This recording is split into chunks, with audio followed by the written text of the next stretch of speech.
রাজনীতি রাজনীতি রাজনীতি। আচ্ছা ধরুন রাস্তা দিয়ে যাচ্ছেন, আপনি হোঁচট খেয়ে পড়ে গেলেন, রাজনীতি।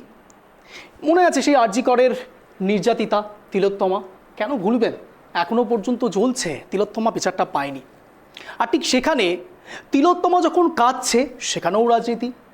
শিক্ষক নিয়োগ থেকে শুরু করে রাস্তায় রাজপথে ছেলেমেয়েরা বসে রয়েছে, দাঁড়িয়ে রয়েছে, রোদ ঝড় জল বৃষ্টি প্রত্যেকটি জায়গাতে যখন সাধারণ মানুষ নানান রকম সমস্যার সম্মুখীন হচ্ছেন, রাজনীতি।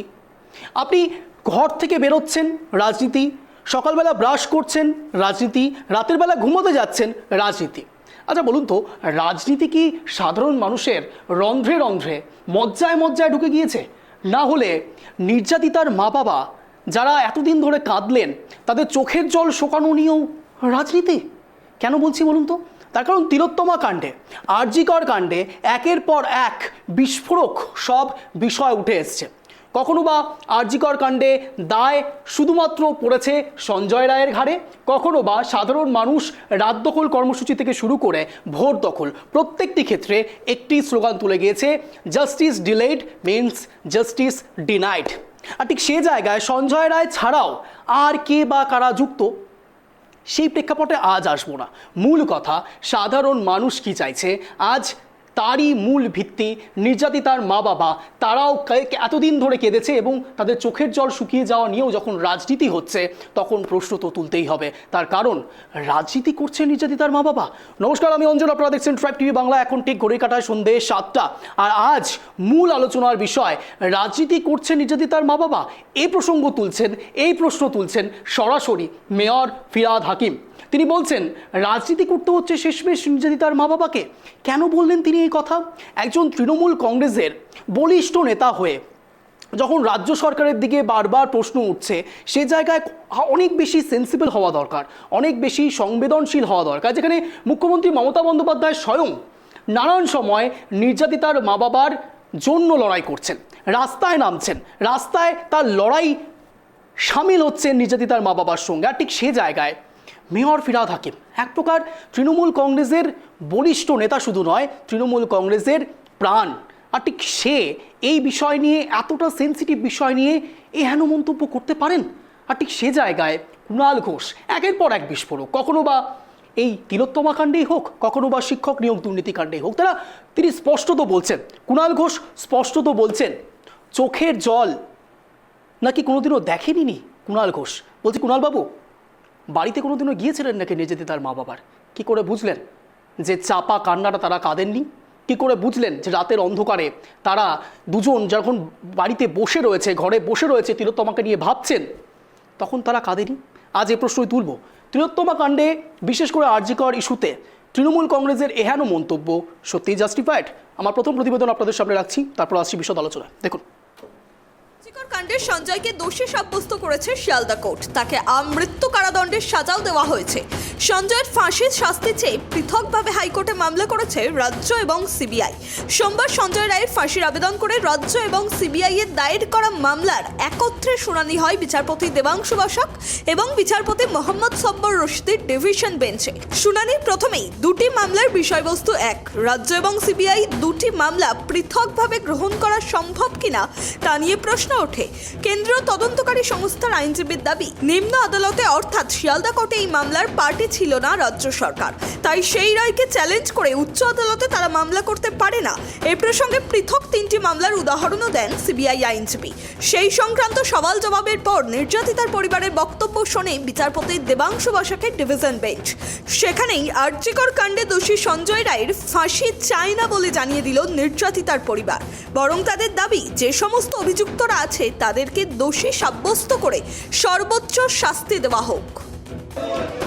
আমরা চাইছি যারা যারা এই ঘটনার সঙ্গে জড়িত সবাই সামনে আসুক, সবাইকে তদন্তের আওতায় এনে বিচার ব্যবস্থার আওতায় এনে চরম শাস্তি দেওয়া হোক। আমরা সব কিছুতেই সমর্থন করছি, যেখানে আমার মেয়ের বিচার পাবো আমরা তার সঙ্গে আছি। সবার উপরে আস্থা আছে। যেখানে আমরা মেয়ের বিচার পাবো সেখানে আমাদের আস্থা আরও বেশি বাড়বে। কার কাছে যাব? রাজ্য সরকার, রাজ্য পুলিশ আমাদের ডুবিয়েছে, এখন সিবিআইও ডুবাচ্ছে, এবার আমরা কার কাছে যাব? সেটা আমি হাইকোর্টের মহামান্য বিচারকের কাছে প্রশ্ন রেখেছি এবং তিনি যা ভালো বুঝবেন তাই করবেন।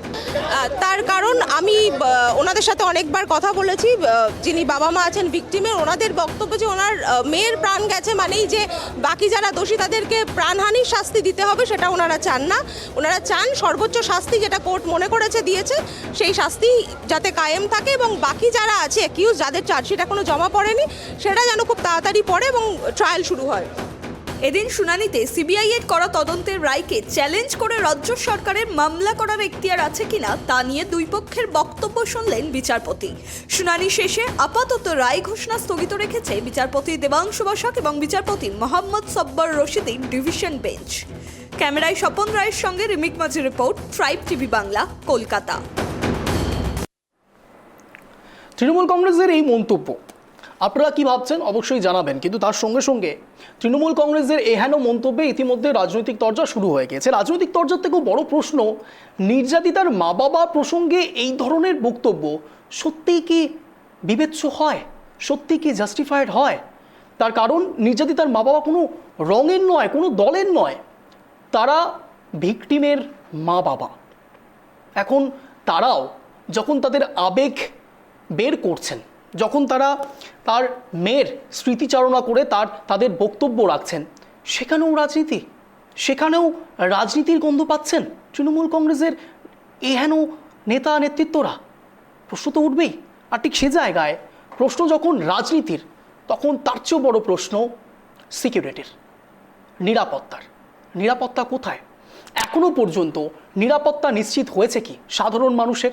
এখনো পর্যন্ত নিরাপত্তার দিক থেকে কতটা এগিয়ে থাকছে সাধারণ মানুষ? শুধু রাজ্য নয়, আমি বলছি সম্পূর্ণ দেশে এখনো পর্যন্ত নিরাপত্তা বহাল রয়েছে কি? হ্যাঁ, অনেকেই তর্কের খাতিরে বলতে পারেন নিরাপত্তা না থাকলে কি করে আমি কথা বলছি, ঠিক কি করে এতদিন পর্যন্ত প্যানেল ডিসকাশন করছি, ঠিক আপনারা এটাও বলতে পারেন তর্কের খাতিরে যে সকাল সন্ধে কি করে আপনারা বাড়ির বাইরে বেরোতে পারছেন, ঠিক। কিন্তু সঠিক নিরাপত্তা আর নিরাপত্তার মধ্যে অনেক পার্থক্য রয়েছে। কেন বললাম? তার কারণ নিরাপত্তা এ জায়গায় যদি এসে দাঁড়িয়ে যায় যে একজন কর্মরত ব্যক্তি তার নিজস্ব কর্মস্থলে সেফ নয়, সিকিওর নয়, নিরাপত্তাহীনতায় ভোগেন, স্বাভাবিক প্রশ্ন ওঠে আমরা সঠিক নিরাপত্তার পর্যায়ে রয়েছি নাকি নিরাপত্তার এক গোলক ধাঁধার মধ্যে আমাদেরকে রাখা হচ্ছে শুধুমাত্র ভোট পাওয়ার জন্যে। তার কারণ এক একটি আমজনতা এক একটি ভোট। আর ঠিক সে জায়গায় আজ আলোচনা আরও বেশি গরম গরম হতে চলছে। আর ঠিক নজর রাখুন ট্রাইব টিভি বাংলায়। আমি সরাসরি আমাদের সঙ্গে যারা যারা জুড়ে রয়েছেন তাদের সঙ্গে আলোচনা পর্বে আসবো, পরিচয় পর্ব তার আগে আমাদের সঙ্গে জুড়ে রয়েছেন মাননীয় সোমজিৎ ঘোষ, বিজেপি সমর্থক অনলাইনে। আর কিছুক্ষণের মধ্যে আমাদের সঙ্গে রাজনৈতিক বিশ্লেষক এবং তৃণমূল সমর্থকও জুড়বেন। তার আগে সোমজিৎবাবু, কার্যত আপনাকে নিয়ে ডিসকাশন শুরু করলে অনেকেই বলতে পারেন যে শুধুমাত্র তৃণমূলের এগেনস্টে খবর করবার জন্যই হয়তো আমি বিজেপিকে নিয়ে বসলাম। তা নয়, একেবারেই তা নয়। তৃণমূল সমর্থক খুব শীঘ্রই চলে আসবেন। কিন্তু তার আগে আমার সরাসরি প্রশ্ন সোমজিৎবাবু আপনার কাছে।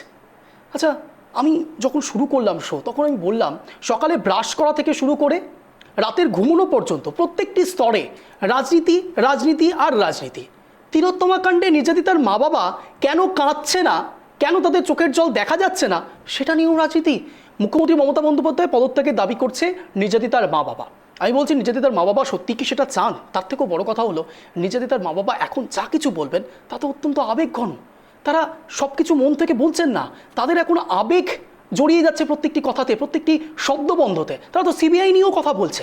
তাহলে কি এখন তারা এটা বলবে যে যদি নির্যাতিতার মা বাবা প্রধানমন্ত্রী পদত্যাগ চাইতেন তাহলে রাজনীতিটা করছেন না? সোমজিৎ বাবু। সন্ধ্যা, তো যে কথাটা দিয়ে শুরু করব, দেখুন নির্যাতিতার বাবা মা কেন কাঁদছে না? তাদের কান্নার জল বুকে পাথর হয়ে গেছে। তো সেখানে যদি তাদের বুকের যে যন্ত্রণা, যে হাহাকার, যে আর্তনাদ, সেটা হয়তো তারা এতদিনে অনেকটা মানে কি সেই আবেগটা তাদের মধ্যে এখানে ভেতরে চলে গেছে, বাইরে বেরোচ্ছে না, এটা বেরোনো যায় না। তো সেটা নিয়ে এই সরকার যে রাজনীতি করছে সেটা একেবারে কাম্য নয়। আর কুণাল বাবু যে কথা বলেছেন সেটা আমি শুনেছি, কিন্তু তিনিও তো মানুষ এবং তার বিবেক, রাজনীতি তো থাকবেই, কিন্তু আজকে যে জায়গায় এসে দাঁড়িয়েছে সেই জায়গা থেকে নির্যাতিতার বাবা মাকে এ ধরনের আক্রমণ না করলেই মনে হয় ভালো হতো।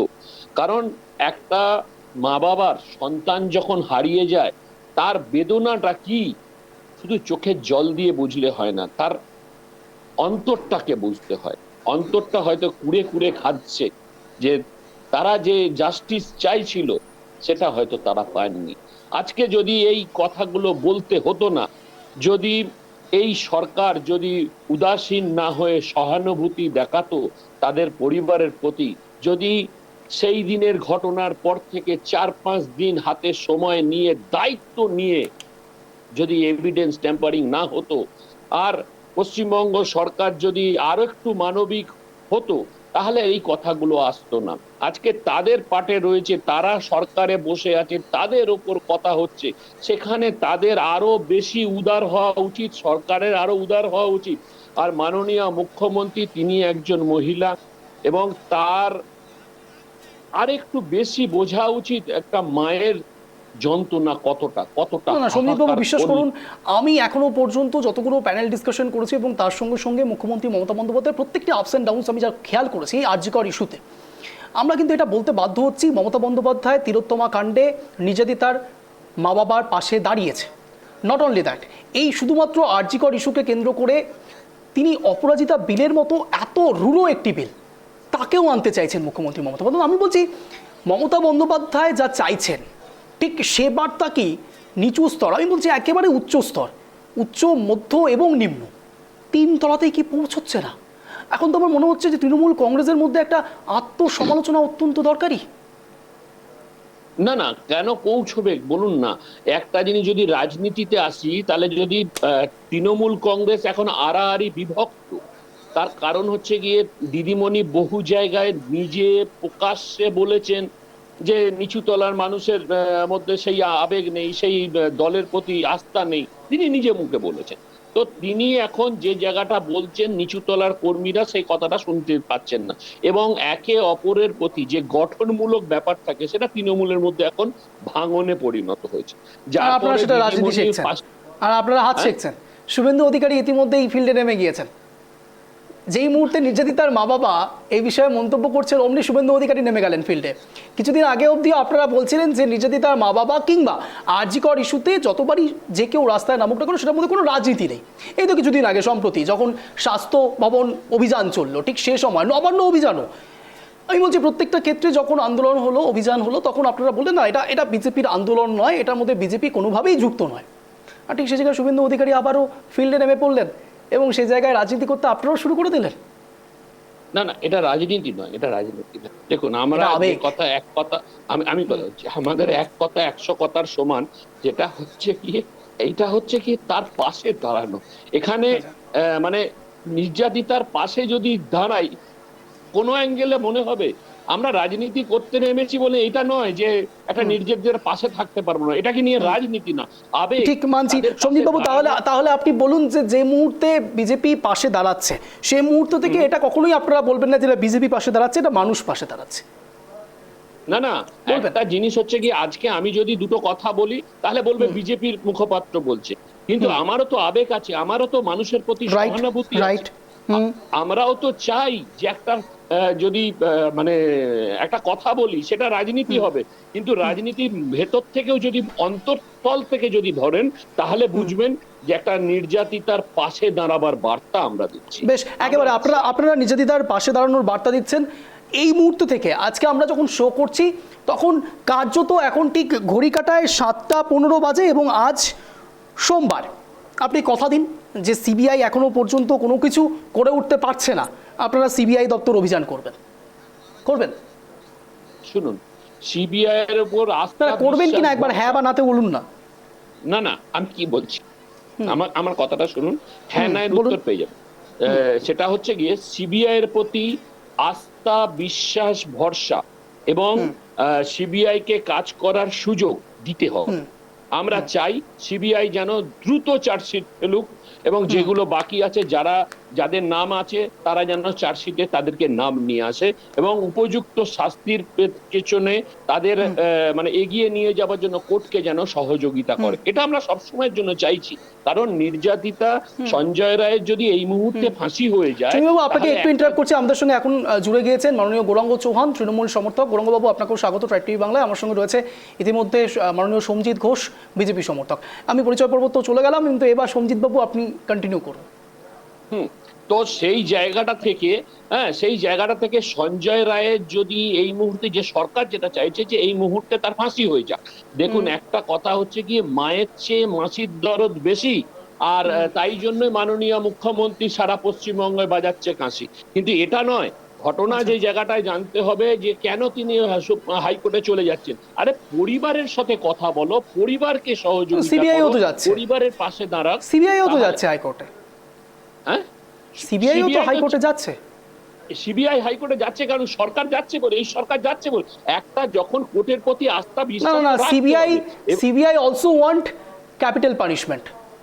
হ্যাঁ, ক্যাপিটাল পানিশমেন্ট সরকারও চাইছে, সিবিআইও চাইছে, আমরাও চাইছি, জনগণও চাইছে। কিন্তু এর পাশাপাশি এটাও চাইছি যে যারা এখনো অবধি অ্যাকিউজ তাদেরকে শনাক্তকরণ করতে হবে, এবং তাদেরকে শনাক্তকরণ করতে গেলে এই সঞ্জয় রায়কে বেঁচে থাকা দরকার। কারণ আমরা একটা জিনিস দেখেছি, ময়না তদন্ত দ্বিতীয়বার হয়নি। তার কারণ কি, এই সরকারের স্বেচ্ছাচারিতা এবং দাঁড়িয়ে তাড়াতাড়ি ডেড বডি পুড়িয়ে দেওয়া। তো আমরা চাই না যে সঞ্জয় রায় যদি তাড়াতাড়ি ফাঁসি, এটা কোর্টের রায়, আমাদের রায় না। তো কোর্ট মনে করেছে তাকে যাবজ্জীবন দিয়েছে, লোয়ার কোর্ট দিয়েছে, হাইকোর্ট আছে, ডিভিশন বেঞ্চ আছে এবং সুপ্রিম কোর্ট আছে। তো সরকারের বোঝা উচিত যে আমরা নির্যাতিতার পাশে আগে গিয়ে কথা বলি, বাবা মাকে আগে আমাদের কাছে নিয়ে আসি, তাদের মতামত জানি, না জেনে তারা কোর্টে চলে যাচ্ছে। তার মানে মায়ের চেয়ে মাছের দরদ বেশি। কারণ সঞ্জয় রায় যদি বেঁচে থাকে, যাদেরকে বাঁচাবার কথা এই সরকার ভাবছে, তাদের নাম চলে আসতে পারে, সরকার আরো বেশি বিপাকে পড়তে পারে। মাননীয় মুখ্যমন্ত্রী, স্বরাষ্ট্রমন্ত্রী এবং স্বাস্থ্যমন্ত্রী তাহলে তার দায় দায়িত্ব কর্তব্য থেকে কতটা অবহেলিত এই সরকার এবং তিনি মানবিক নন, সেটা পরিষ্কার হয়ে যাবে। বুঝতে পেরেছি, আপনার কাছে আসবে, এই উত্তর তো ভালো দিতে পারবে তৃণমূল সমর্থক। কিন্তু এই মুহূর্তে যে বিষয় নিয়ে আমাদের ডিবেট হচ্ছে, কুণাল ঘোষকে নিয়ে আমরা কথা বলা শুরু করেছিলাম। কুণাল ঘোষ ঠিক এক্সাক্ট কি মন্তব্য করেছেন আপনাদের সামনে রাখছি, তারপর গৌরাঙ্গবাবুর কাছে আসছি। দেখুন,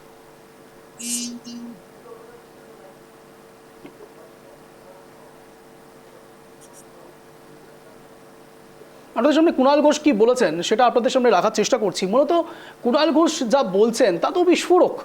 তিনি বলছেন যে এখনো পর্যন্ত নির্যাতিতার মা বাবার চোখে তিনি জল দেখতে পাননি। Not only that, Firhad Hakim mayor তিনি পর্যন্ত বলছেন যে নির্যাতিতার মা বাবা রাজনীতি করছে। আচ্ছা, এই ক্ষেত্রে কুণাল ঘোষ ঠিক কি বলেছে শুনি।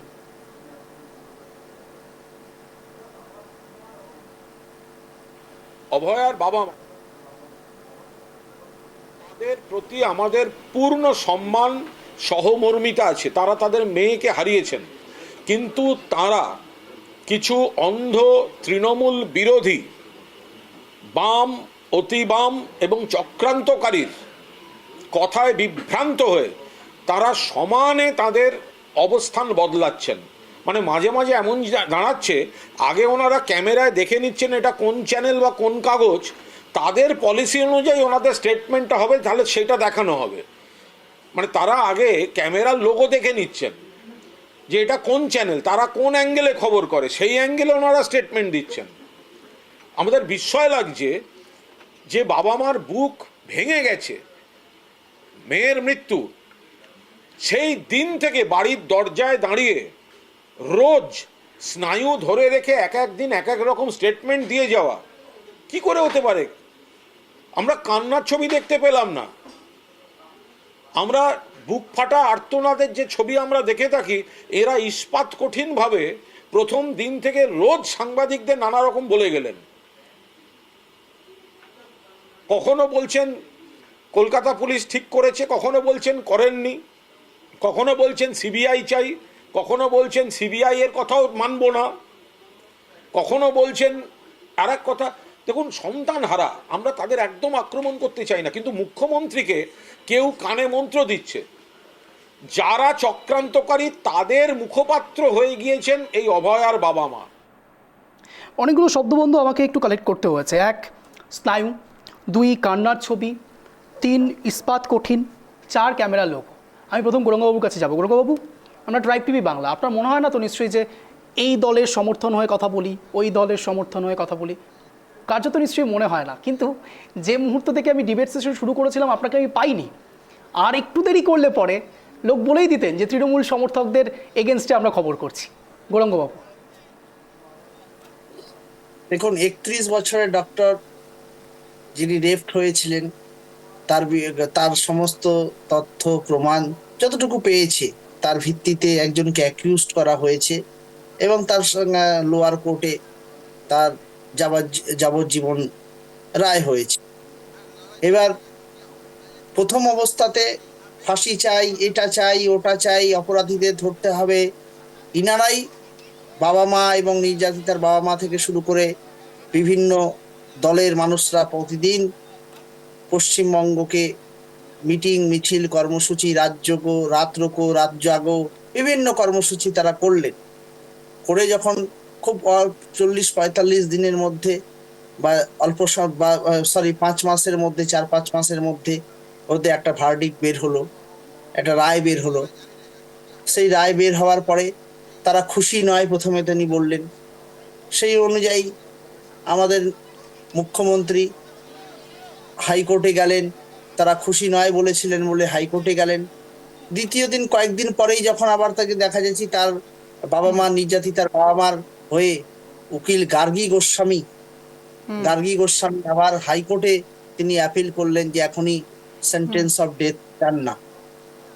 তাহলে এটাকে কখনো চাইছেন না, বা সাধারণ বিভিন্ন ব্যক্তিত্বরা যেরকম করে তাকে পরিচালিত করছেন, তিনি করুন, যেভাবে করে যা চাইছেন। আমরা চাইবো অভয়ের পাশে আছে। গৌরাঙ্গবাবু, আমার একটা বিষয় মানতে খুব অদ্ভুত লাগছে।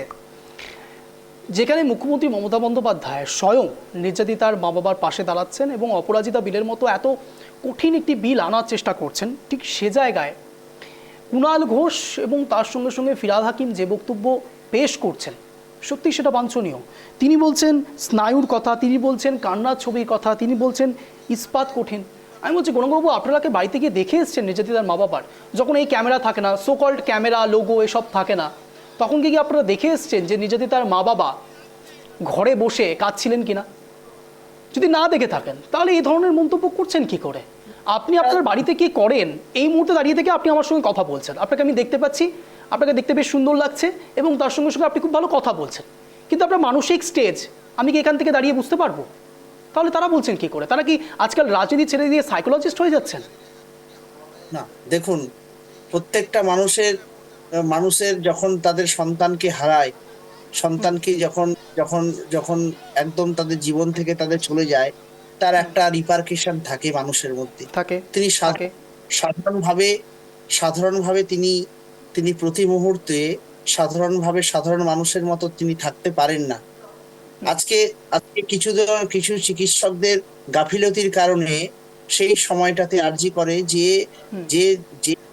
যে মাগুলো তাদের ছেলেদের হারিয়েছিল, মারা গেছিল চিকিৎসার অভাবে সেই আন্দোলনের সময়কালে, তাদের আর্তনাদের ছবি আপনাদের ক্যামেরার মাধ্যমে, সোশ্যাল মিডিয়ার মাধ্যমে প্রকাশিত হয়েছিল, কিন্তু এটা পাননি। সেটা সেই জন্য তিনি বলেছেন, কিন্তু তারা বলেছেন নেতৃত্বরা এই ধরনের ছবি আমরা দেখতে পাই না। কিন্তু আমার মনে হয় নির্যাতিতার বাবা মাকে ঠিক করা উচিত। ওনারা কার দ্বারা কিভাবে করে তারা পরিচালিত হবে। কখনো কথা রাখবেন আমার একটা কথা রাখবেন। হ্যাঁ, বলুন। আপনি একটু ক্যামেরার সামনে আপনার হাতটা একটু দেখান, পুরো হাতটা একটু দেখান। দেখালাম। হ্যাঁ, একটু ক্যামেরা থেকে নিচে নামান, একটু সামান্য নিচে নামান, একটু সাইড করুন, আরেকটু সাইড করুন। হ্যাঁ, এবার দেখুন তো আপনার হাতের 5টা আঙুল রয়েছে না? 5টা আঙুল কি সমান হাইটের? না, সমান হবেই না কখনো। কি আশ্চর্য! তিলোত্তমার মা বাবা ডিফারেন্ট মানুষ, প্রত্যেকটা মানুষের রিপারকাশন কখনো সেম হয়? এইভাবে জাজ করছেন কি করে? এটা হয় না, কিন্তু সন্তান হারা হলে পরে না, কি কি আশ্চর্য, সন্তানহারা প্রত্যেকটি মা বাবা সমানভাবে সমান তালে সমানভাবে কান্না করবে, তাদের বুক ফাটা কান্না তারা সবার সামনে দেখাবে, এমনটা নাও হতে পারে। আমি আমি আমার উনারা যে বক্তব্য রেখেছেন, উনাদের যে চিত্র দেখেছেন সেই চিত্র অনুযায়ী তারা বক্তব্য রেখেছেন। কিন্তু আমরা বলবো যে তার মৃত্যু নিয়ে, মেয়েটির মৃত্যু নিয়ে রাজনীতি করবার তার অধিকার বাবা মার নেই। কি আশ্চর্য, নিজের মা বাবা কখনো তার মেয়েকে নিয়ে রাজনীতি করছে? কি বলছেন আপনারা? এবং সব দোষ রাজ্য না, না, এটা সরকারের। কেন বলছেন? এটা আমাকে একটা কথা বলুন তো, আপনাদের কেন মনে হচ্ছে রাজনীতি করছে? শুধুমাত্র মুখ্যমন্ত্রী পদত্যাগে দাবি করেছে এই জন্যই তো? এটা যদি এতদিন না বলছিলেন তাহলে কিনা আপনাদের এটা মনে হচ্ছিল যে তিনি রাজনীতি করছেন, তার মা বাবা রাজনীতি করছেন? বিচার ব্যবস্থা এভিডেন্সের উপরে হবে, বিচার ব্যবস্থা উপরে, বিচার ব্যবস্থা উনার থাকলে উনার ছেলে মেয়ে যদি হারিয়েও যায়, বিচার ব্যবস্থা উনার দ্বারা প্রভাবিত হবে না। কারণ ভারতের সঙ্গে বিচার ব্যবস্থা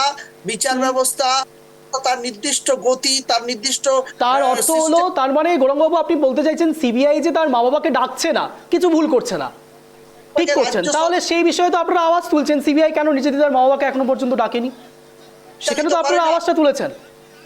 ব্যবস্থাকে রাজ্য সরকার, মমতা বন্দ্যোপাধ্যায় না সরকার। না গৌরাঙ্গবাবু আমি আমার উত্তরটা পাচ্ছি না, আমাকে একটু সহজভাবে একটু উত্তর দিন। আমি স্পেসিফিক প্রশ্ন করছি। আজকে ধরুন কোনো কারণে নিজেদের তার মা বাবা বললেন যে প্রধানমন্ত্রীর পদত্যাগ চাই, তার কারণ সিবিআই এখনো পর্যন্ত কাজ করতে পারছে না, কেননা সাধারণ মানুষ অত কিছু বোঝে না কিভাবে কি কাজ হয়, তাহলে কি আপনারা বলতেন না না রাজনীতি করছে না, ওটা ঠিক করছে, সত্যি তো প্রধানমন্ত্রী পদত্যাগের হওয়া উচিত, সেটা বলতেন? বিচার না সেটা বলতেন না, আপনি বলতেন সেটা, আপনারা বলতেন সেটা? আমি বিচার ব্যবস্থা তার নির্দিষ্ট সিস্টেম, তার গতিবিধি অনুযায়ী পরিচালিত হবে, তদন্ত ভিত্তিক হবে, না হলে পরে ওই ধর্ষণের মতো অত 40 বছর পরে ফাঁসি হবে, ভারতে 40 বছর হবে। বা বিচার ব্যবস্থা উনারটা যে যা খুশি বললো সেরকম করে চলে আসলে হলো না। আজকে আরো বেশি করে টিকিয়ে রাখার জন্য, আরো বেশি করে রাজনীতি করবার জন্য, বাংলাকে কালিমা লিপ্ত করবার জন্য বারবার তারা চেঞ্জ করছেন। যেদিন ভার্ডিক্ট হলো তিনি বললেন, আমি বুঝতে পেরেছি আপনি কি বলতে চাইছেন। নির্মলা, আপনি না একটু দেখবেন নির্মলা সীতারামনের একটি ইন্টারভিউ অবশ্যই সবার কাছে হয়তো পৌঁছে যাবে। নির্মলা সীতারামনকে যখন ট্যাক্সের বিষয়ে জিজ্ঞেস করা হয়, মধ্যবিত্তদের ট্যাক্সের বিষয়ে, তখন যখন খুব গুছিয়ে প্রশ্নটা করা হচ্ছে, নির্মলা সীতারামন পুরো প্রশ্নটা শোনার পরে উনি না পুরো এমনভাবে উত্তর দিলেন, সেটা মানে সব কিছু গ্রহণযোগ্যতার ওপরে। সাধারণ মানুষ বলছে যখন কিছুই বোঝাতে পারবেন না তখন কনফিউজ করে দিন, আপনিও কেমন একটা গোল গোল ঘুরিয়ে দিলেন। আর ঠিক সে জায়গায় ফিরহাদ হাকিম কি মন্তব্য করেছেন আপনাদের সামনে রাখছি, তারপর আসছি আলোচনায়। দেখুন, আসছি গৌরাঙ্গবাবু, আসছি। ফিরহাদ হাকিম কি বলেছেন দেখুন। উনি কি দেখেন, আমরা অত্যন্ত সহানুভূতি ওনার প্রতি। ওনার মেয়ে এরকমভাবে মারা গেছে, আমরা সবাই তার প্রতিবাদ করছি এবং আমরা সবাই ফাঁসির সাজা চাই যে খুনি তাকে। কিন্তু তার মানে ওনার পুত্রীর শোকে এমন কিছু বলা উচিত না যেটা ওনার এখতিয়ারের মধ্যে পড়ে না। উনি এখন হয়ে গেছেন যাদের পাল্লায় পড়েছেন, এবার ওনারা পলিটিক্স করছেন তাকে নিয়ে, এটা ঠিক না। মুখ্যমন্ত্রী ওনার দয়ায় বা যে দলগুলো রয়েছেন লেফটিস্ট, তাদের দয়ায় কিন্তু মুখ্যমন্ত্রী পদে ওখানে বসে নেই। মুখ্যমন্ত্রী বসে আছে, বাংলার মানুষ চেয়েছেন তাই ওই চেয়ারে বসে আছে, কারোর দয়ায় বসে নেই, বাংলার মানুষের সমর্থন নিয়ে বসে আছে। এবং আমি আবার ওনাকে বলবো যে আপনি আপনার এখতিয়ারের মধ্যে থাকুন, নিশ্চিতভাবে ন্যায় চাইন, এবং আমিও অত্যন্ত দুঃখিত সিবিআই যেভাবে করেছে, কিন্তু তার মানে এই নয় যে আপনাকে দিয়ে যা বলাবে আপনি তাই করবেন। এটাতে আপনার নিজের যে মানুষের যে সহানুভূতি, আপনার সহানুভূতি সেটা নষ্ট হয়ে যাবে। আমার রাজনৈতিক ব্যক্তিত্ব ব্যক্তিগত খুব ভালো লাগে। যদি তাদের নিজস্ব স্টেপ তারা বলবেন মানুষ সেটা দেখে নেন, ওটা করে তাই বললেন। তাই বললেন যে মানুষের কাছে গ্রহণযোগ্যতাটা কমবে, মানুষের কাছে সহানুভূতি, মানুষের কাছে কমছে নাকি তৃণমূল কংগ্রেসের নেতা নেতৃত্বদের কাছে কমছে, কোনটা? গৌরাঙ্গবাবু, বিচারে কি হবে বা কি হবে না তার জন্য তৃণমূল কংগ্রেসের কোনো কিছু যায় আসে না। 1 নাম্বার। কারণ অভয়ের সময়টাতে যারা সিপিএম কে বিজেপি কে সাথে নিয়ে যারা হচ্ছে এভিডেন্স মুছতে রাত্রেবেলা 14ই আগস্ট চলে গেছিল এবং ঘরবাড়ি ভেঙেছিল এলো, তাদেরকে সিবিআই এখনো কেন গারদে ঢুকালো না এবং তদন্ত করলো না কেন মীনাক্ষী মুখোপাধ্যায়কে? এটা আমাদের প্রশ্ন বেশি করে। যে এভিডেন্স মুছতে রাত্রেবেলা চলে গেছিল, লোক নিয়ে হামলা করেছিল, যে ওরা চাচ্ছে বাংলাদেশের অত মমতার পুলিশ গুলি চালালে পরে 2-4টা যদি যুবক ছেলে মারা যায় তাহলে সেম পরিস্থিতি বাংলাদেশ যেরকম হয়েছে সেই পরিস্থিতি তৈরি করে দেওয়া যাবে, মমতা বন্দ্যোপাধ্যায়কে এখান থেকে শেখ হাসিনার মতো তাড়ানো যাবে। সেগুলো কনস্পিরেসি ষড়যন্ত্র ছিল, সব সাধারণ মানুষ বুঝে গেছে, যার জন্য ভোটে সব কটাতে যে 6টা ছিল উপনির্বাচন, 6টা উপনির্বাচনে শূন্য হাতে পিছিয়ে দিয়েছে। আমাদের কোনো কিছু যায় আসে না। অভয়ার বিচার নির্দিষ্ট সিস্টেম অনুযায়ী যেরকম করে চাইবেন ওনার বাবা মা, বা যেরকম করে হচ্ছে তদন্ত উঠে আসবে সেই অনুযায়ী বিচার ব্যবস্থা চলবে। কিন্তু অভয়া যদি বারবার করে পলিটিক্স করে সিপিএম এর সাথে মিশে গিয়ে এবং অন্যদেরকে অক্সিজেন দেওয়ার চেষ্টা করে, তাহলে নিঃসন্দেহে আমাদেরকে বলতে আমরা বাধ্য হচ্ছি যে 26শে ভোটের আগে এইটাকে জিইয়ে রাজনীতি করা হচ্ছে।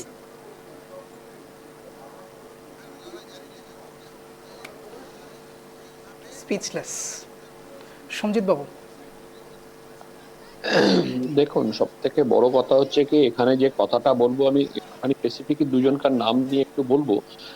কুণাল বাবু এবং ফিরহাদ হাকিম মহাশয় যে কথাগুলো বললেন, আমি কি এটা ধরে নেবো 3.5 বছর যখন জেলে ছিলেন এবং পিজন ভ্যানে যখন আসতেন সেই যে কান্না আপনি কি খুঁজে পাচ্ছেন না, না সেইটার সঙ্গে আপনি এই কান্নাটাকে খোঁজার চেষ্টা করছেন কুণাল বাবু? এটা আমি জানি না। আর সাংবাদিক সম্মেলনে ফিরহাদ হাকিম মহাশয়ও একবার কাঁদতে আমি দেখেছিলাম, নাকি সেই কান্নার সঙ্গে এই মায়ের কান্নাটা মিলছে না বলে এই কথাগুলো বলছেন। আপনাদের কান্না কুমিরের কান্না, আর এই কান্না যদি দেখতে চান, বুকে হাহাকার যে যন্ত্রণাটা সেটা অনুভব করতে হয়, রিয়েলাইজ করতে হয়, তবে বুঝতে পারবেন, না হলে বুঝতে পারবেন না। এবং বোঝার জায়গা এবং ক্ষমতা আপনাদের নেই। তার কারণ কি, আপনারা জানেন যে এখানে যে এভিডেন্স ট্যাম্পারিং হয়েছে সরকারই করেছে। আর উনি কি একটা ভুল করে ফেলেছেন? মুখ্যমন্ত্রীকে পদত্যাগ করার কথা বলেছেন, তো বলতেই পারে। তেনার মনে হয়েছে গণতান্ত্রিক দেশ, স্বাধীন দেশে তেনার যন্ত্রণা, তিনি রাজ্যের মুখ্যমন্ত্রী পদত্যাগ চেয়েছেন, তো তাতে এত বড় রাজনীতি করার কিছু নেই, আর এইভাবে তাকে আক্রমণ করার কিছু নেই। আর আমার প্যানেলিস্ট দ্বিতীয় যিনি রয়েছেন, উনি যে কথাগুলো বলছেন সেইগুলোকে শুনলে বড় কষ্ট লাগে। যে আজকে যখন এভিডেন্সটা ট্যাম্পারিং হলো, যখন এই সরকারের দায় দায়িত্ব কর্তব্য ছিল, যখন ব্যর্থতার মাঝখানে পড়ে গেল, তো যদি প্রশ্ন তোলে পরিবার, তাতে এত অসহায়, এত চিন্তা কেন? আর যদি কোর্টে যাবার কথা বলেন, তাহলে এই আপনি কি বলছেন? বাবু কিছু বলতে চাইছেন? আপনারা সিবিআই দিয়ে ধরছেন না কেন? আপনারা ধরুন। রাজ্য সরকার এবং আমাদের গভর্নমেন্ট তো এটাই চায়, সিবিআই দিয়ে আপনারা ধরুন। তাহলে এতদিন ধরে কি অশ্বডিম্ব পেলেন? যেটা রাজ্য সরকারই সঞ্জয়কে ধরেছিল, আপনারাও সঞ্জয়কে ইসে করলেন, অ্যাকিউজ করলেন, তাহলে আপনারা কি অশ্বডিম্ব পেলেন? গোটা ভারতবর্ষে আপনাদের রেট হচ্ছে, সাকসেস রেট হচ্ছে। গৌরাঙ্গবাবু এবং সঞ্জিত বাবু দুজনকেই আমি একটা কথা বলতে চাইছি। দুজনের কথা প্রসঙ্গেই রাজনীতি ডিফারেন্ট হতে পারে, কিন্তু দুজনেই কিন্তু একটি বিষয় কমন বলেছেন, তা হলো এভিডেন্স ট্যাম্পারিং। গৌরাঙ্গবাবু কথা প্রসঙ্গে বলেছেন এভিডেন্স ট্যাম্পারিংয়ের কথা, এবং সঞ্জিতবাবু আপনিও বলছেন। আমি গৌরাঙ্গবাবুর কাছে যাচ্ছি, তার আগে সঞ্জিতবাবুর কাছেই আসবো। আমার শুধু ছোট্ট একটি প্রশ্ন দুজনের কাছে। এভিডেন্স ট্যাম্পারিংয়ের কথা তৃণমূল সমর্থক বলছেন, অবাক হয়ে যাচ্ছি আমি। তারাই এতদিন বলছিলেন যে তারা কার্যত এই এভিডেন্স ট্যাম্পারিংয়ের ক্ষেত্রে একেবারেই এটার সঙ্গে যুক্তিযুক্ত নয় এবং এভিডেন্স ট্যাম্পারিং কিচ্ছু হয়নি। কলকাতা পুলিশ একেবারে স্পষ্টত ঠিক কাজ করছেন, যে দোষী তাকেই খুঁজে বের করেছেন, সিবিআই শুধুমাত্র তার উপরই শিলমোহর দিয়েছে। এখন তো তৃণমূল সমর্থকও বলছেন এভিডেন্স ট্যাম্পারিং হয়েছে। এ কি আশ্চর্য! দেখুন, এখন একটা কথা কি বলে না, সত্যটা সামনে চলে আসে। উনি যে কথাটা বলেছেন সে কথাটাতে খুব ভালো লাগলো, উনি সত্যটাকে স্বীকার করে নিলেন। কারণ এই যে 4-5 দিন যে ওনাদের হাতে ছিল, যে এভিডেন্স যে ট্যাম্পারিং হয়েছেন, আমরা যেটা বার একটা কথা 100 বার ধরে বলে গেছি যে এভিডেন্স ট্যাম্পারিং হয়েছে, উনি কিন্তু এই সত্যটাতে শিলমোহর দিয়ে দিল। তার কারণ হচ্ছে কি, সত্য তো এভিডেন্স ট্যাম্পারিং কিছু বলছেন, সঞ্জিতবাবু গৌরাঙ্গবাবু কিছু বলছেন, সেটা শুনতে হবে। গৌরাঙ্গবাবু কি বলছেন? প্রলাপ বলছেন এভিডেন্স টেম্পারিং হয়েছে কি হয়নি সেটারও তাই ভার। আমরা বলেছি এভিডেন্স টেম্পারিং, আপনারা এটা রাজ্য সরকারের উপরে দোষারোপ দিয়েছেন, সেটাকেও তদন্তের দায়ভার সিবিআই এর উপরে ছিল। সিবিআই এখন পর্যন্ত কেন কিছু খুঁজে পেল না, এটা হচ্ছে আমাদের বড় প্রশ্ন। যদি হয়েই থাকে, সঞ্জিত যদি হয়ে যে বের করুন আপনারা। রাজ্য সরকার কি বলেছে, বা আপনারা কি রাজ্য সরকারের উপরে বসে রয়েছেন যে এভিডেন্স ট্যাম্পারিং, রাজ্য সরকারের টাকা ঢাকা দেওয়ার চেষ্টা রাজ্য সরকার কি বলেছে? আপনারা সঞ্জিত বাবু। খুঁজে বার করে দোষীদেরকে নিয়ে সঞ্জিত বাবু, আসুন। এখনো সিবিআই কিছু খুঁজে বের করে উঠতে পারছে না। না শুনুন, সিবিআই যে খুঁজে বার করবে, আপনাকে আমি একটা সুন্দর করে বলছি, আপনার যদি আমরা এই জামাটা পরে আছি, এই জামার যদি বোতামটা খুলে নিয়ে চলে যাওয়া হয়, তাহলে জামাটা পরে থাকলেও জামাটা কিন্তু আমি আপনার সময় বলিনি, আমাকেও একটু বলতে দিন, একটু শুনুন। তো সেক্ষেত্রে বোতামটা যদি না হয় তাহলে জামাটা খোলা থাকবে, তো সেখানে বোতামটা খুঁজে বার করতে হবে, নাহলে ম্যাচিং বোতাম নিয়ে আসতে হবে। তার সেই চেষ্টাটাই সিবিআই করছে। তার জন্য তাকে সময় দিতে হবে, আস্থা রাখতে হবে, ভরসা রাখতে হবে। আর আপনাদের একটা কথা বলি, এভিডেন্সটা যখন আপনারা ট্যাম্পার করেছেন বা আপনারা সেইভাবে এই 4-5 দিন যে হাতে সময় ছিল সেইভাবে তথ্য প্রমাণ যখন লোপাট করেছেন, আজকে এসে কুমিরের কান্না কাঁদলে হবে না, আজকে এসে বললে হবে না। আজকে আপনাদের সরকার চলছে, আজকে আপনাদেরকে দায়িত্ব নিতে হবে। আজকে যদি এইটা যদি না হতো, তাহলে সুপ্রিম কোর্টে এত কোটি টাকা খরচা করে কপিল সিব্বল এবং 21 জন উকিল কেন দাঁড় করালেন? যদি কোটি যদি হতো, তাহলে এখানে পরিষ্কার কথা, একটা সঞ্জয় রায়কে বাঁচাবার জন্য এত কোটি টাকা খরচা নয়। তো এখানে মাননীয় মুখ্যমন্ত্রী দুটো জায়গাতেই ব্যর্থ, স্বরাষ্ট্র দপ্তর এবং স্বাস্থ্য দপ্তর দুটোতেই তিনি ব্যর্থ। কারণ যে 21 ধরা পড়েছে সে অস্থায়ী হলেও কিন্তু স্বরাষ্ট্র দপ্তরের ব্যর্থতা, সে কিন্তু সিভিক পুলিশ কথাটা আসছে, অতএব সেখানে তার ব্যর্থতা। আর স্বাস্থ্য দপ্তরে যে মহিলা কাজ করতো, অভয়া, 31 বছরের মহিলা, সেই মহিলা কিন্তু তার নিজের কর্মরত অবস্থায় পশ্চিমবঙ্গের একটা সরকারি হসপিটালে খুন হয়েছে, তার নির্যাতিতা এবং ধর্ষণ এবং খুন হয়েছে। তাহলে ব্যর্থতার দায় তো আপনাদের, তাহলে আপনারা এই দায়টাকে স্বীকার করতে অসুবিধা কোথায়? তো সেইখানে আরো যারা ঠিক যেমন সিবিআইও করতে পারছে না, সিবিআইও তদন্ত করতে পারছে না, সেই ব্যর্থতাটা আপনাদেরকে মেনে নিতে হবে। না, সিবিআই যে জায়গাটা করছে একটা দিনে না, আপনাদের কথাতেই আমি আসছি। সিবিআই এর পদ্ধতি, সিবিআই এর কাজের একটু সময় লাগে, এবং আস্থা এবং ভরসা এবং বিশ্বাস, এই তিনটে জিনিসের উপর ভর করে সিবিআই কে মানতে হবে। তো সিবিআই এর যে দায়িত্ব আছে, এবং এটা সারা ভারতবর্ষ তথা বিশ্বের চোখে সিবিআই যখন দায়িত্ব নিয়েছে, আমি এইটুকু বলতে পারি, আমি সিবিআই প্রতিনিধি নয়, ভারতীয় জনতা পার্টির প্রতিনিধি করছি এবং বিজেপি মুখপাত্র, তবুও আমি এই কথাটা বলছি, দায়িত্ব নিয়ে বলছি যে এই দায়িত্ব কর্তব্য তারা অবশ্যই পালন করবে, এবং যারা এখনো আছে তাদেরকে ঠিক ধরে বার করবে। বেশ, গৌরাঙ্গবাবু বলুন। দেখুন, এই আমরাও চাই যদি এভিডেন্স টেম্পারিং হয়ে থাকে, বা কোনো কিছু যদি এখনো ফাঁক ফোকর কিছু থাকে, বা কোনো কিছু ইসে থাকে, সেটাকে বের করা হোক। কিন্তু বের করতে গিয়ে বের করছে না কেন? আমরা প্রশ্ন, বেরই যদি হয় তাহলে কেঁচো খুঁড়তে কেউটে বের হবে। কেউটেটা কি বলে দিচ্ছি, কেউটেটা হচ্ছে বাংলায় যেখানে সেফেস্ট জোন, সেই সময় বাংলাকে কালিমালিপ্ত করবার জন্য সিপিএম এবং বিজেপি, বিশেষ করে সিপিএম এর চক্রান্ত ছিল। এই জন্য বাংলাতে বাইরে ওখানটায় খুন করে দিয়ে রেপ করে দিয়ে, কারণ ওখানে বড় বড় স্ক্যাম চলতো। আজকের ঘটনা নয়, আরজি করে যে নোংরা চিত্র, সেগুলো সিপিএম এর তৈরি করা, সেই জায়গাটাতে খুন করে দিয়ে বাংলাকে কালিমা মৃত্যু নিয়ে রাজনীতি করবার জন্য ওটা প্রি প্ল্যান করা হয়েছে। কেঁচো খুঁড়তে কেউটে, এবং পিছন দিক থেকে এই সিপিএমরাই এখন বিজেপির কোলে দুলছে। এ সিপিএম এবং বিজেপির বড় তাবড় রাঘব বোয়াল এর পিছনে ধরা পড়বে, না হলে পরে ইচ্ছে করে করছে না। এবং আমরা চাই, আমরা পূর্ণাঙ্গ তদন্ত ছেড়ে দিয়েছি, এখানে কোনো কিছু রাখার বিষয় নেই। মমতা বন্দ্যোপাধ্যায় চেয়েছে, সেদিন থেকে তিনি নিজে বলেছেন আমরা সিবিআই কে দিয়ে দিব। তার দুদিন পরে তো কেস, মমতা বন্দ্যোপাধ্যায় ছেড়ে দিয়েছেন বিষয়টা। আপনাদের প্রথমে বড় সিপিএম এর বড় তাবড় নেতারা, যারা কোলে হচ্ছে সঞ্জয় রায়, বড় হয়েছে, গ্রোন আপ হয়েছে, এবং বাংলাকে কালিমালিপ্ত করবার চেষ্টা করেছে, সে অনেক সিপিএম এর নেতারা যুক্ত হবে, আর বিজেপিরও কিছু নেতা যুক্ত হবে, এর সাথে ধরা পড়বে। আমরাও চাই এটা পূর্ণ তদন্ত হওয়া দরকার।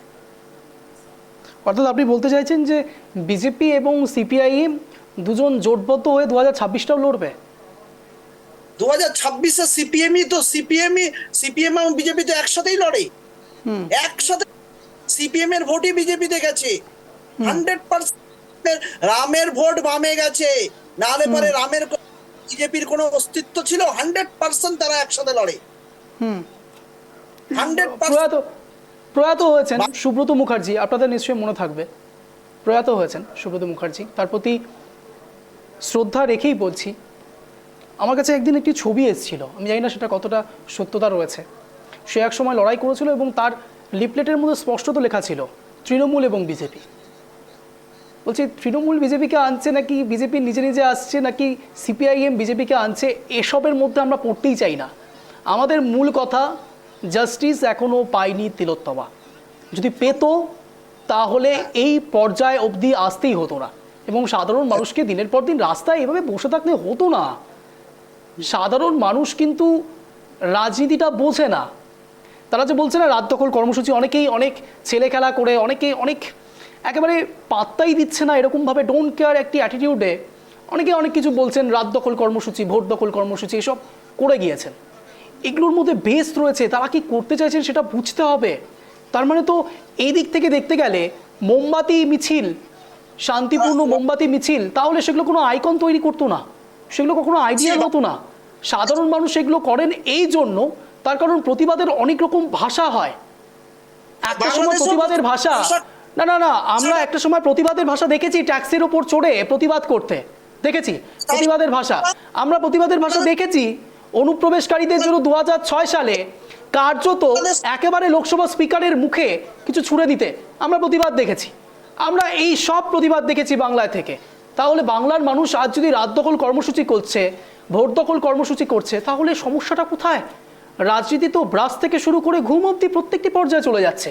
ঠিক এই ক্ষেত্রে নির্যাতিতার মা বাবা কি বলছেন একবার শোনাই আপনাদের সামনে, তারপর আসছি বিশদ আলোচনায়। দেখুন, আমি মনে করি কুণাল ঘোষের কোনো কথার উত্তর দিতে আমরা বাধ্য নই, একদম ওনার কোনো কথার আমরা উত্তরই দেবো না। ওনাকে আমি একদম সাধারণ মানুষ ভাবি, ওনাকে ওনার ওই সবার পেছনে খোঁচা দেওয়ার এই স্বভাবটা আমার একদমই ভালো লাগে না। আমি ওনার কোনো কথার উত্তর দিতে বাধ্য নই। উনি আরো বলেছেন সেদিনকে নাকি আপনাদের চোখের জল নাকি উনি দেখতে পায়নি।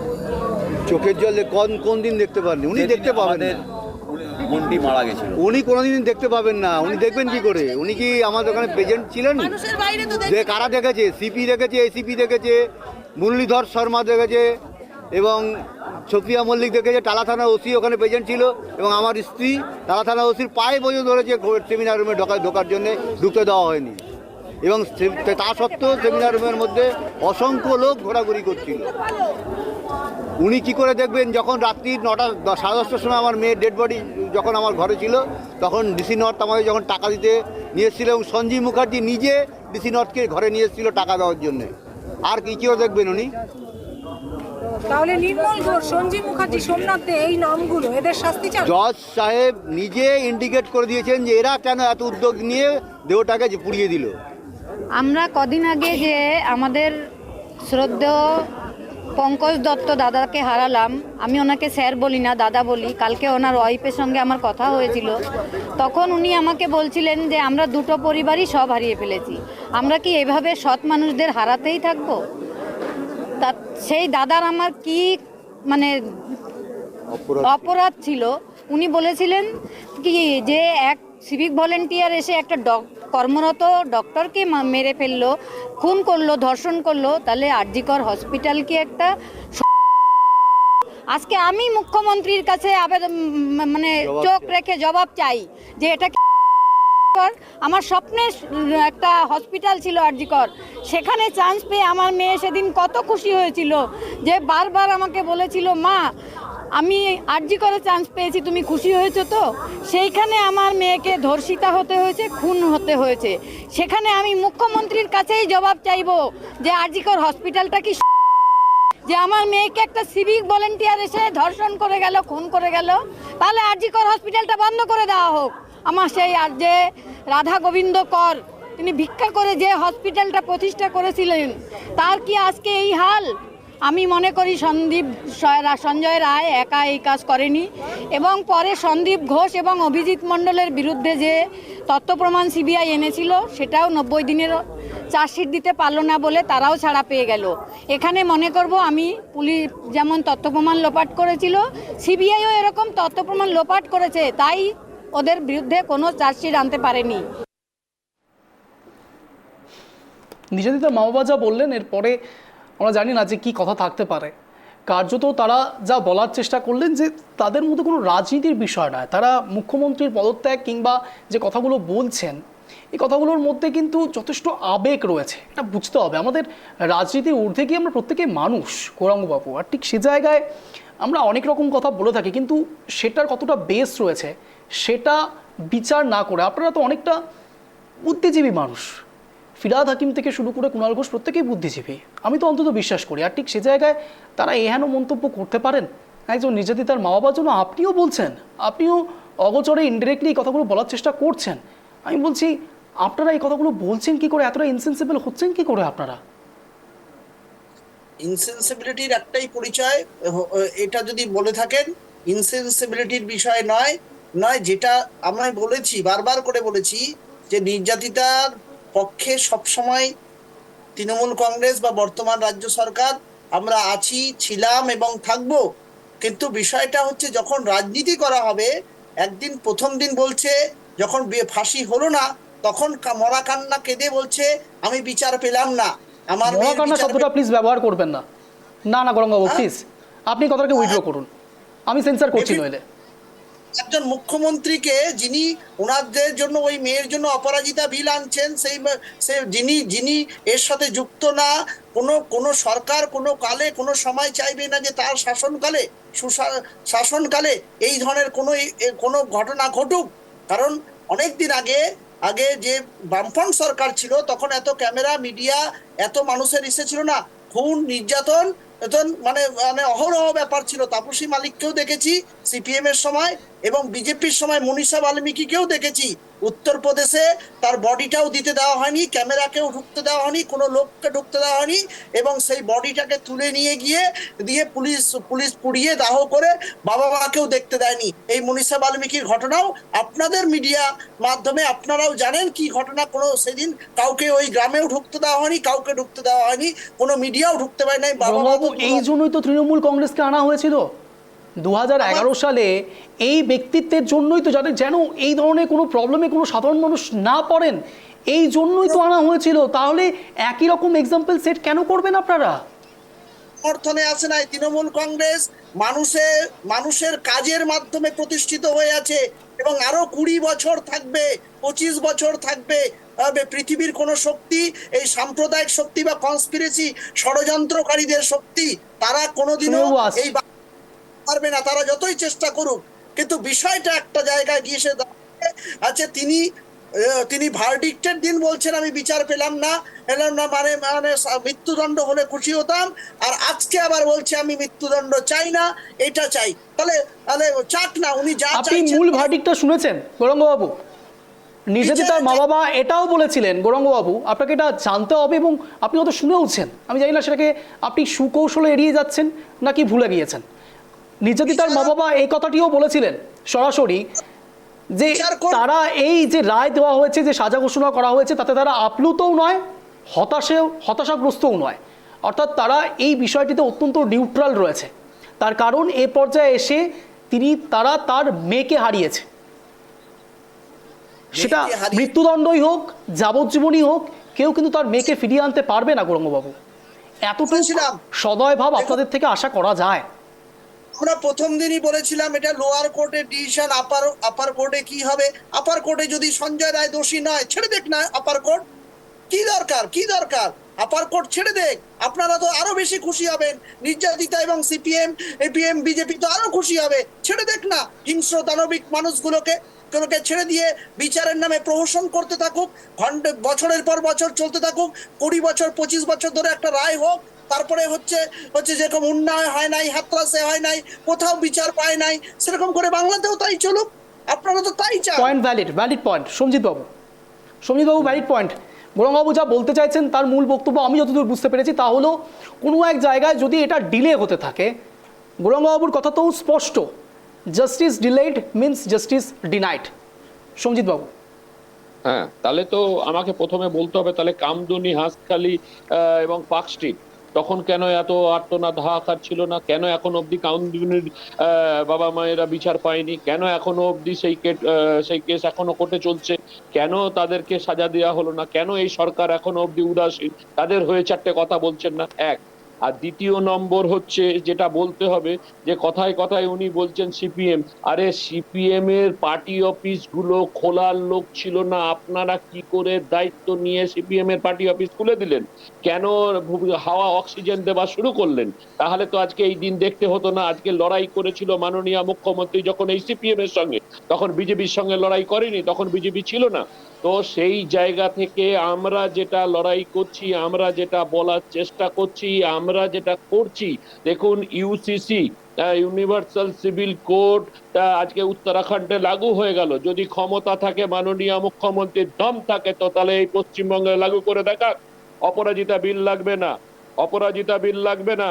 তো এইসব নাটক করে পশ্চিমবঙ্গ মানুষকে বোঝাবার চেষ্টা করবেন না, কারণ পশ্চিমবঙ্গ মানুষ যথেষ্ট বুদ্ধিমান। এবং আর একটা কথা, এত ক্ষমতা হ্রাস পালন করবেন না। সিপিএমও 34 বছর শাসন করার পরে তাদের মুখেও একই কথা শুনতে হয়েছিল, আমরা 230, ওরা শুধুমাত্র 30। এই আস্ফালন না না না না না সঞ্জিত বাবু আপনি যে মন্তব্য করছেন, সিপিআইএম সমর্থক থাকলে নির্দ্বিধায় এটাকে প্রোটেস্ট করতেন, কিন্তু অন্তত সংবাদ মাধ্যমের কর্মী হিসেবে এই সত্যতাটা জানি আমি, তাই খুব স্বাভাবিকভাবে বলছি আপনি যেই মন্তব্যটা করতে চাইছেন সিপিআইএম এর সঙ্গে তুলনা করে এই 230, এই বিষয়গুলো কোন প্রেক্ষাপটে বিচার করা হয়েছিল আর আজকের দিনে কোন প্রেক্ষাপটে হচ্ছে, দুটো সেম নয় সঞ্জিত বাবু। না না না না আমি কেন বলছি, আমি কেন ব্যাখ্যা দিচ্ছি, আমি কেন বলছি। আজকে ওই যে গৌরাঙ্গদা যে কথাটা বললেন, উনি আবেগতাড়িত হয়ে এই যে কথাটা বলছেন, আর একজনকে ছোট করছেন। 34-25 জনগণের, শুনুন, গণতান্ত্রিক, আমি সঞ্জিত বাবু গৌরাঙ্গবাবু কাকে ছোট করলেন? কাকে ছোট করলেন? কাকে ছোট করলেন? না, এই আস্ফালন করার মানে কি, আরো যারা, এটা গণতান্ত্রিক রাজ্য, গণতান্ত্রিক দেশ, সেই গণতান্ত্রিক দেশে মানুষ ভোট দেবে। ভোট যদি তৃণমূলকে দেয় 25 কেন 50 বছর থাকবে। যদি আমাদের গণতান্ত্রিক দেশে বিরোধী থাকবে, বিরোধীদেরও কথা বলার রাইট আছে এবং বিরোধীদেরও আশা আকাঙ্ক্ষা করার ইচ্ছা আছে। তো তাহলে আমরা কেন বলবো না যে 26-এ আমরা আসতে পারবো না? আমরাও তো লড়াই করছি, পশ্চিমবঙ্গ মানুষের জন্য কথা বলছি, নির্যাতিতার সঙ্গে। মূল কথা, আখেরে এন্ড অফ দ্য ডে, দিনের শেষে সবাই রাজনীতি করছে, এটা আপনিও স্বীকার করলেন সঞ্জিত বাবু। আর ঠিক সে জায়গায় একেবারে অন্যান্য না সঞ্জিত বাবু, আপনি বললেন, না সঞ্জিত বাবু আপনি বলেছেন, আপনি স্বয়ং বলেছেন অন রেকর্ড, আপনি বললেন যে আমরা কেন রাজনীতি করব না। আমি আবারও বলছি রাজনীতি মানে আমরা তো আজকে আমি যে আপনার সামনে এসে বসে আছি, তো রাজনৈতিক পরিচয় আছে, রাজনৈতিক পরিচয় আছে। তো রাজনীতি পরিচয় আছে বলে এবং রাজ্যের মুখপত্র বিজেপির বলে আমি এই যে কথাটা বলছি, এটা তো যখন আমার কথা যখন বেরোচ্ছে, এটা রাজনীতি নয়, রাজনীতি প্লাস হচ্ছে মানুষের পাশে থাকা। রাজনীতিটা কেন করে? মানুষকে সাহায্য এবং মানুষের পাশে থাকা। রাজনীতিটা কেন করে? সাধারণ মানুষের জন্য, সাধারণ মানুষের জন্য রাজনীতির জন্য সাধারণ মানুষ নয় সঞ্জিত বাবু। আর ঠিক এই জায়গায় আপনাদের দুজনের কাছে আমি 1 মিনিট করে স্ট্যান্ড পয়েন্ট রাখার সুযোগ দেবো। আমি প্রথমে গৌরাঙ্গবাবুকে সুযোগ দেবো। গৌরাঙ্গবাবু, আপনার 1 মিনিট সময় শুরু হচ্ছে এখন, আনইন্টারাপ্টেড। সঞ্জিত, গৌরাঙ্গবাবু বলুন। অভয়ার পাশে আমরা ছিলাম, আছি, থাকবো। মৃত্যু নিয়ে রাজনীতি করাটা কখনোই কাম্য নয়। যারা মৃত্যু নিয়ে রাজনীতি করছে এবং বিচার ব্যবস্থাকে ডিলে করার চেষ্টা করছে, পিছিয়ে দেওয়ার চেষ্টা করছে, তারা আখিরে দিনের শেষে দেখা যাবে সেই দল বা সেই পার্টি সিপিএম এবং বিজেপি এর সাথে যুক্ত ছিল। কারণ 14 তারিখ যে এভিডেন্স লোপাট হয়েছে বা হয়নি, যা হয়েছে, ভাঙচুর হয়েছে, যা হয়েছে, যার তথ্য ভিত্তিতে সিবিআই এখনো কিছু খুঁজতে পারে নাই, তার মূল নেপথ্যে ছিল সিপিএম এবং বিজেপি 14 তারিখ। সুতরাং আমাদেরকে মনে রাখতে লাগবে যে অভয়ার মা বাবারা মমতা বন্দ্যোপাধ্যায়কে আক্রমণ করছে, তাকে আমি অনুরোধ করব যে একটু সিপিএম এবং বিজেপিকেও একটু দেখুন এবং তাদের বিরুদ্ধে তদন্ত শুরু করান। দেখবেন যে ঠিক কেঁচো খুঁড় থেকে উঠে বেরিয়ে আসবে। বাংলার মুখ্যমন্ত্রী সেই কোনটির পাশে ছিল, আছে এবং থাকবে। এবং আমরা চাই খুব দ্রুত বিচার পাক, না হলে 40 বছর 45 বছর ওই মা বাবাকে, ওনার মা বাবাকে কোর্টের ঘানি চাকতে ঘুরতে ঘুরতে ক্লান্ত হয়ে যেতে হবে। বেশ বেশ অন্তিম রাউন্ডে রয়েছি। সঞ্জিত বাবু, আপনার আমরা এক যে মিনিট সময় কথা শুরু হচ্ছে বলবো এখন, সেটা- আনইন্টারাপ্টেড বলুন। হ্যাঁ, আমি যেটা বলবো সিবিআই কে, এবং সিবিআই আমাদের ভারতবর্ষের সব থেকে আস্থাভাজক এক সংস্থা, এবং তার প্রতি আস্থা বিশ্বাস রেখে তাদেরকে বলবো যে আমাদের যে তাড়াতাড়ি যেন তাদের হয়। এবং মাননীয় মুখ্যমন্ত্রী তিনি হয়তো অনেকটাই জানেন, কারণ তিনি রাত্রি 2টো অবধি জেগেছিলেন এই ঘটনার জন্য, তিনি নিজে স্বীকারোক্তি দিয়েছেন। এবং স্বাস্থ্যমন্ত্রী তাকেও যেন জিজ্ঞাসাবাদ করা হয়, কারণ এত তার সরকারের আমলেই আরজি করে যখন ঘটনা ঘটেছে এবং তিনি যখন কর্মরত অবস্থায় রয়েছিলেন, তারও যেন জিজ্ঞাসাবাদ করার যেন প্রক্রিয়া শুরু হোক, আর এবং প্রকৃত অর্থে যেন দোষীরা ধরা পড়ুক। আর একটা কথা বলবো তাদের পরিবারের প্রতি, আমরা সহানুভূতি এবং আমরা চাই রাজনীতির বাইরেও মানুষ হিসেবে প্রত্যেকটা তাদের পাশে আছি, ছিলাম, থাকবো, এবং তাদেরকে যাতে ভালো জাস্টিস আসে, এবং যারা এখনো নির্যাতিতার আসল খুনিরা যারা ঘুরে বেড়াচ্ছে তারা যেন ধরা পড়ুক এবং তাদেরও উপযুক্ত শাস্তি হোক, এবং কড়া শাস্তি হোক। পশ্চিমবঙ্গে যেন একটা নিদর্শন থেকে যায়, ও পশ্চিমবঙ্গ সারা ভারতবর্ষ দেখুক যে কোর্টের ওপর আস্থা ভরসা আছে। আপনাদের দুজনকে অনেক ধন্যবাদ ট্রাইব টিভি বাংলা আসার জন্য, সন্ধ্যে 7টার এই শোতে জয়েন করার জন্য। যে কথা বলে আজকের এই স্পেশাল শো শেষ করব। রাজনৈতিক নেতারা রাজনৈতিক ঘোলা জলে, রাজনীতির ঘোলা জলে মাছ ধরবার চেষ্টা করতে থাকুক, সেখানে আমাদের কিছু রায় নেই। কিন্তু নির্যাতিতা তিলোত্তমা অভয়া বিচারটা পাক, এটার জন্যই এত প্রশ্ন, এত উত্তেজনা। নির্যাতিতার মা বাবা কি বলছেন তার থেকেও বড় প্রশ্ন এসে দাঁড়াচ্ছে এই পর্যায়ে এসে। তিলোত্তমা এখনও কাঁদছে, তার কারণ সঠিক বিচারটা হয়তো তিলোত্তমা এখনও পায়নি। আর ঠিক এই কথা বলেই আজকের এই স্পেশাল শো শেষ করবো। এরকমই টান টান শো দেখার জন্য প্রতিদিন সন্ধ্যে 7টায় নজর রাখুন ট্রাইব টিভি বাংলার পর্দায়। নমস্কার।